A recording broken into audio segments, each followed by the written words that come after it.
Welcome back to the Blogger Breakthrough Summit podcast. I'm your host, Liz Stapleton, and here we share snippets from our annual virtual summit. And today we've got some absolute gems to share with you on the magic of automation with Steph Blake. Trust me, you're not going to want to miss this one.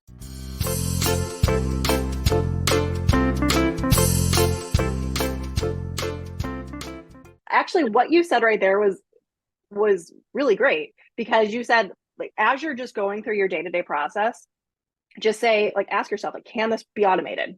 Yes or no? Yeah. If your answer is no, take a step back again. Do you actually have to be the one doing it, right? And if a human being does have to do it, maybe it doesn't have to be you. Maybe it can be a team member, right? Yeah. And maybe there's a part of that process that can be automated, right? So maybe it doesn't have to be the entire process, right? So I want people to just think about this from a different perspective, instead of thinking that like robots are completely taking over the back end of their business and they don't talk to anybody. That's not the case. Yeah. Like for example, as I don't know, a photographer, that was just the first example that came to my mind. You want to make sure that you're like having some kind of relationship with your clients, but you don't have to be the one sending them the onboarding form to fill out their questions or whatever you need to know, right? You don't need to be the one sending them a gift. Like there's a lot of different parts that you don't need to be doing. Yeah. I mean, the other day I was like, my inbox has gotten out of control and I'm like losing track of things that I need to pay attention to. And I was like, oh, I need to just go update the filters so that the new newsletters I signed up for skip that part of my inbox and are just there ready for me when I want to look at them. Yeah.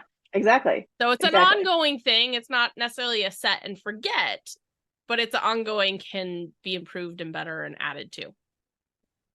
Yeah. I mean, just using the summit as an example, the first time that you ran the summit, you didn't have that many automations, I would guess, because you didn't really know what you needed, right? You were kind of just like piecing it together. Yeah. Now, 5 years later, it's like everything's streamlined and as much as possible. Exactly.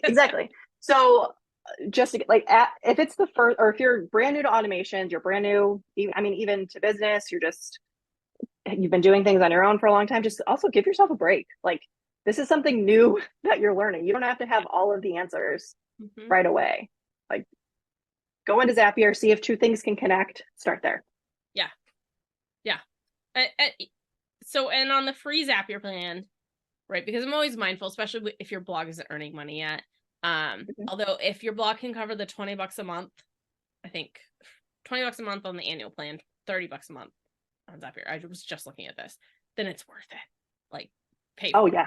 If you're not earning any money, still use the free plan. That's 5 things you can automate for free, right? ClickUp has, I think you get 50 different automation tasks and like 100 instances a month for free, right?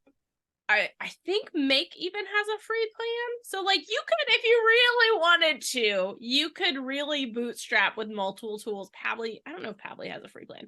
With multiple They tools. just have the lifetime access, I think. Okay. You can really like bootstrap and get a lot of free automations if you're willing to be a little creative and kind of dig into the functionality of the tools you're using. I wouldn't say switch a tool simply, for a free automation, because especially things like email marketing, like, go with what you're going to stick with. Like, that'll slow down your progress. That's a whole nother conversation for another day. But where would you, okay, and you may or may not have a good answer for this. Where would you recommend people start when it comes to, like, what are like 5 places they should start to look at automating? So first, so I'm being cognizant that there's a lot of bloggers here, right? Yes. So your automation that you mentioned with pulling the copy from your blog and then adding in the link. I'll be honest, I'm not a big blogger, but I know you said that you have an automation specifically for that. So where after the blog post is published, it will pull the link and it will add that into your database, right? Okay, yes. So that's one. For bloggers specifically, use that because you need to track the data to make sure that your blog posts are working, right? You need to have that. Also, you need to be marketing your business. So using social media scheduling tools, we didn't talk about that, but that's also part of the consistency portion, right? So that could even be, you want to be putting your blog posts on Pinterest, right? Like that is something that you can automate. You can take that blog post after it posts to your blog and automatically upload it to Pinterest. That is not something that you manually need to be doing. You can also create an Instagram post or a Facebook post or whatever, wherever your audience is at. You can create social media content from it. All right, so that's it. Remember, you need to start small, tweak as you go, and you've got this. Automation doesn't have to be overwhelming. Think of it as your new best friend, helping you to reclaim precious time and focus on what really matters. Thanks for tuning in to another episode of the Blogger Breakthrough Summit podcast. And if you found today's tips helpful, don't forget to subscribe and share with your fellow bloggers. Be sure to tune in next week to learn about keeping momentum going in your business. I'll see you then.